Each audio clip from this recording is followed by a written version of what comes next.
आंख खोलते ही बिस्तर से इस तरह उठकर ना भागो जैसे किसी चीज़ ने तुम्हें डंक मार दिया हो। सबसे पहले उस ख्वाब के बारे में सोचो जो तुमने देखा है। हवाई जहाज़ फ़ज़ा में प्रवास करने से पहले बड़ा शोर मचाता है। पूरे हवाई अड्डे का चक्कर लगाकर रनवे पर पहुंचता है, फिर गरजता धाड़ता दौड़ता है और ये सब कुछ कर चुकने के बाद ही वो प्रवास के लिए रवाना होता है। हेलीकॉप्टर को दौड़ लगाने की ज़रूरत नहीं पड़ती, लेकिन वो भी प्रवास पर रवानगी से पहले खासा शोर मचाता है, भिन बनाता है और इस तरह लरजता और थरथराता है जैसे इस पर कोई दौरा पड़ा हो। यह सिर्फ पहाड़ी अकाब है जो अपनी चट्टान से उठकर सीधा आसमान की वसअतों में पहुंच जाता है और बड़े शाहाना अंदाज में हवा में मंडलाता लगातार ऊपर उठता जाता है, ऊपर और ऊपर, यहाँ तक कि निगाहें इसका पीछा नहीं कर पाती। एक अच्छी किताब का आगाज़ भी इसी तरह होना चाहिए, तवील और उकता देने वाले देबाचों के बगैर। अगर आप किसी सांड की सींगें पकड़ने में इस वक्त कामयाब ना हो सकें जब वो जस्ट लगाता आपके पहलू से गुजर रहा हो, तो आपके लिए दुम पकड़कर उसे रोक लेना नामुमकिन होगा। फ़र्ज़ कर लीजिए किसी गुलकार ने अपना पंदोर संभाल लिया है। मैं जानता हूँ कि इसकी आवाज़ बेहद सुरीली है, लेकिन गाना शुरू करने से पहले उसकी उंगलियाँ कतई बेमकसद अंदाज में तारों को क्यों छेड़ रही हैं? यही सवाल इस तकरीर के बारे में भी पैदा होता है जो मौसीकी के किसी प्रोग्राम से पहले पेश की जाती है, और उस लेक्चर के बारे में जो किसी ड्रामे से पहले दिया जाता है, या उस नसीहत के बारे में जिससे कोई खुसर अपने होने वाले दामाद को नवाजता है, बजाय उसके कि उसे खाने की मेज़ पर मदऊ करे और शराब से लबरेज जाम उसके सामने पेश करे।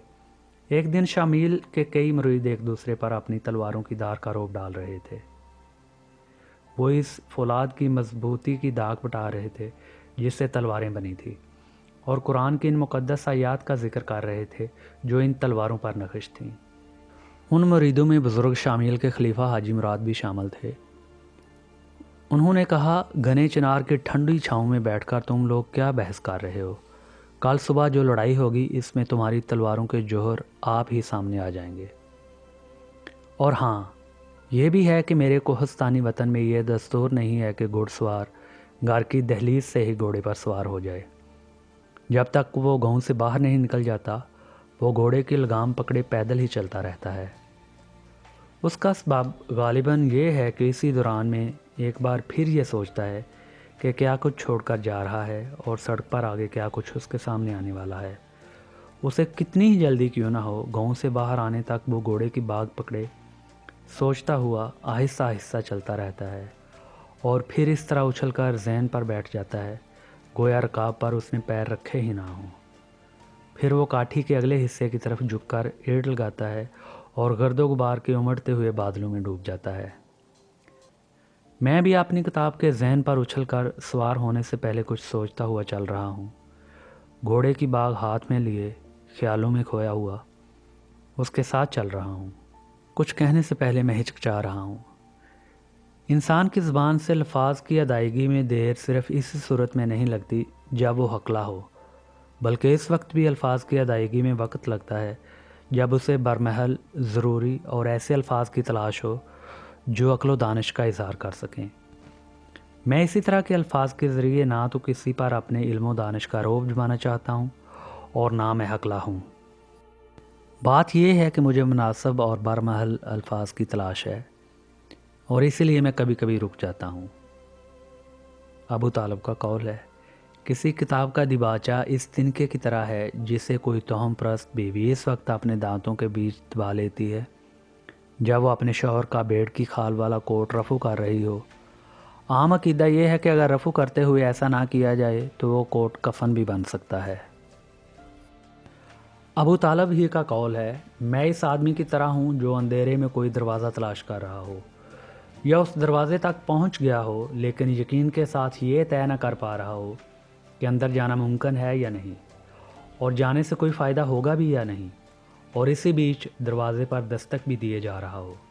थप थप थप थप थप थप। अंदर वाले, अगर तुझे गोश्त पकाना है तो उठ जा क्योंकि वक्त कम रह गया है। अंदर वाले, अगर तुझे जई का दलिया कूटना है तो कोई फ़िक्र नहीं, बहुत वक्त है, उठने की कोई जल्दी नहीं। अंदर वाले, अगर तेरा इरादा भूसा पीने का है तो पड़ोसियों को दावत देना ना भूल। थप थप थप थप थप थप। मैं अंदर आ जाऊं या तुझे मेरी ज़रूरत नहीं? बच्चा 2 साल में बोलना सीख जाता है और इंसान 60 साल के बाद जाकर कहीं ये जान पाता है कि ज़ुबान कैसे बंद रखी जाए। ना मैं 2 साल का बच्चा हूँ, ना 60 साल का बूढ़ा हूँ। मैं अपनी ज़िंदगी की दरमियानी मंजिल में हूँ, लेकिन निस्बतन आखिरी मंजिल से ज़्यादा नज़दीक हूँ। इसीलिए वो लफ्ज़ जो अभी मेरी ज़ुबान से निकला नहीं है, मेरे नज़दीक इन तमाम अल्फाज के मुकाबले में ज़्यादा कीमती है जो ज़ुबान से निकल चुके हैं। वो किताब जो अभी मैंने लिखी नहीं, मेरे लिए इन तमाम किताबों से ज़्यादा कीमती है जिन्हें मैं लिख चुका हूँ, और अनमोल है, मेरे दिल से बेहद करीब है और जुर्रत आजमाई की तालब है। एक नई किताब मेरे नज़दीक वो घाटी है जिसमें मैं कभी दाखिल नहीं हुआ, लेकिन रास्ते खुलते जा रहे हैं और धुंध में लिपटी वुसअतें सामने आती जा रही हूँ। एक नई किताब वो घोड़ा है जिस पर मैंने कभी सवारी नहीं की, वो तलवार है जिसे मैंने कभी नियाम से बाहर नहीं निकाला। पहाड़ियों में एक कहावत है कि किसी माकूल वजह के बगैर तलवार नियाम से बाहर ना निकालो, और अगर निकाल नहीं पड़ जाए तो ऐसी ज़रब लगाओ कि एक ही वार में सवार और रहवार दोनों ही का किस्सा पाक हो जाए। पहाड़ी लोगों, तुम्हारी बातें कितनी सही होती हैं। फिर भी तलवार नियाम से निकालने से पहले इत्मीनान कर लेना चाहिए कि उसकी धार तेज़ है या नहीं। ऐ मेरी किताब, मेरे दिल की गहराइयों से बरसों से तेरा गर रहा है। तू इस खूबसूरत महबूबा की तरह है जिसे मैं दूर दूर से देखता रहा हूँ, जिसके ख्वाब मैंने देखे हैं लेकिन जिसे छूने की हिम्मत कभी ना हुई। अक्सर ऐसा हुआ है कि वो बहुत करीब आ गई, इतने करीब कि मैं हाथ बढ़ाकर उसे छू सकता था, लेकिन ऐसे हर मौके पर मैं शर्मा कर और झिझक कर पीछे हट गया। मगर वो ज़माना गुजर गया। अब मैंने फ़ैसला कर लिया है कि इसके करीब जाऊंगा और उसकी बाहों में बाहें डालने की जुर्रत करूंगा। शर्मीले आशिक की जगह अब मैं एक दलेर और आज़मूदाकार इंसान बनना चाहता हूँ। मैं इस नए घोड़े पर सवार होता हूँ, उसे 3 बार चाबुक लगाता हूँ और रवाना हो जाता हूँ। अब जो होगा देखा जाएगा। फिर भी मैं सबसे पहले पहाड़ों में पैदा होने वाली खालिस तंबाकू से एक सिगरेट बनाता हूँ और लुत्फ़ ले लेकर बनाता हूँ। जब सिगरेट बनाने में इतना मज़ा आ रहा है तो सिगरेट पीने में कितना मज़ा आएगा। है मेरी किताब, तुझे शुरू करने से पहले मैं ये बताना चाहता हूँ कि मेरी शख्सियत की गहराइयों में किस तरह तेरी कौंपलें फूटी, तेरा नाम कैसे मेरे जहन में आया, मैं तुझे क्यों लिख रहा हूँ और ज़िंदगी में खुद मेरे मंसूबे क्या हैं। मैं अपने मेहमानों को अपने बावर्ची खाने में बुला लेता हूँ, जहाँ अभी ज़बह किया हुआ मेंढा साफ़ किया जा रहा है। कबाबों की महक अभी आनी शुरू नहीं हुई है। बावर्ची खाने में खून, गोश्त और ताज़ा उतरी हुई खाल की बू भरी हुई है। मैं अपने दोस्तों को उस कमरे में बुला लेता हूँ जहाँ बैठकर मैं लिखता पढ़ता हूँ, जहाँ हर तरफ मेरे मसवदे बिखरे हुए हैं। मैं उन्हें अपने मसवदे देखने की खुली छूट दे देता हूँ। हालांकि अब्बा कहा करते थे कि दूसरों के मसवदे उल्टने पलटने वाला आदमी इसी तरह है जो दूसरे आदमी की जेब टटोल रहा है। अब्बा ये भी कहा करते थे कि पेशे लफ्ज़ इस आदमी की तरह है जिसके शाने चौड़े चकले हों, सर पर फर वाली टोपी हो और ऊंची पापाख टोपी हो, और वो किसी थिएटर की अगली साफ में बिल्कुल आपके सामने बैठा हो। अब ये आपकी किस्मत है कि वो सीधा बैठा रहे, इधर उधर झुके नहीं। मैं कोई तमाशा देख रहा हूँ और सामने इस तरह का कोई आदमी बैठा हो तो मुझे बड़ी कुफ़त होती है और झंझलाहट होती है। अपनी नोटबुक से अक्सर मुझे मास्को और रूस के दूसरे शहरों में अपनी नज़में सुनानी पड़ती हैं। इन शहरों में लोग मेरी मादरी ज़बान आवार नहीं समझते, चुनाचे मैं शुरू में अपने मखसूस लहजे में अपने बारे में कुछ बातें बताता हूँ और फिर मेरे दोस्त रूसी शोरा मेरी नज़मों के तर्जमे सुनाते हैं। लेकिन तर्जमा सुनने से पहले लोग आमतौर पर मुझसे फरमाइशें करते हैं कि मैं इनमें से कोई एक नज़म अपनी ज़बान में सुनाऊं। हम आवार ज़बान की मौसीकी और आपकी नज़म की शायरियत से वाकिफ़ होना चाहते हैं। मैं फरमाइश पूरी करता हूँ اور یہ ایسا ہی ہے جیسے گانا شروع کرنے سے پہلے کوئی گلوکار ساز کے تاروں کو بے مقصد انداز میں چھیڑتا ہے۔ کیا کسی کتاب کا پیش لفظ بھی کچھ اسی طرح کی چیز نہیں؟ جن دنوں میں ماسکو میں زیر تعلیم تھا، ابا نے گرم کوٹ خریدنے کے لیے مجھے کچھ پیسے بھیجے۔ بات کچھ ایسی ہوئی کہ پیسے خرچ ہو گئے اور میں کوٹ نہ خرید سکا۔ سردی کی چھٹیاں گزارنے کے لیے مجھے داغستان آنا پڑا۔ بدن پر وہی کپڑے تھے جنہیں پہن کر گرمیوں میں ماسکو کے لیے روانہ ہوا تھا۔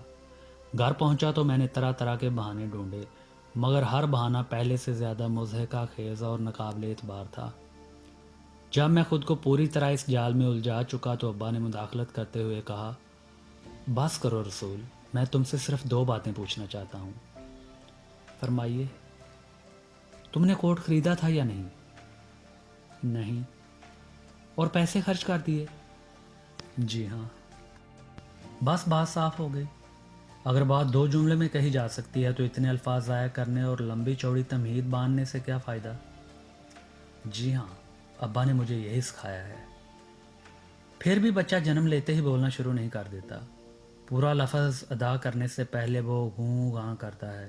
یہی وجہ ہے کہ بسا اوقات جب وہ کسی شدید تکلیف کی وجہ سے رو رہا ہو تو خود اس کی ماں ہی یہ نہیں سمجھ پاتی کہ تکلیف کیا ہے۔ کیا شاعر کی روح بھی ایک بچے کی طرح نہیں ہوتی؟ ابا کہا کرتے تھے، پہاڑی چراگاہوں سے بیڑوں کا کوئی گلہ جب واپس لوٹ رہا ہو تو سب سے پہلے جو چیز نظر آتی ہے وہ بکرے کی سینگ ہیں، جو ہمیشہ آگے آگے چلتا ہے۔ پھر خود بکرا دکھائی دیتا ہے اور تب کہیں جا کر گلہ سامنے آتا ہے۔ کسی بارات یا کسی جنازے کا انتظار ہو تو سب سے پہلے خبر رساں نظر آتا ہے۔ کسی پہاڑی گاؤں میں خبر رساں کا انتظار ہو تو سب سے پہلے غبار کا بادل نظر آتا ہے اور تب گھوڑ سوار۔ جب شکاری واپس آنے والا ہو تو پہلی چیز جس پر نظر پڑتی ہے وہ ہے اس کا کتا۔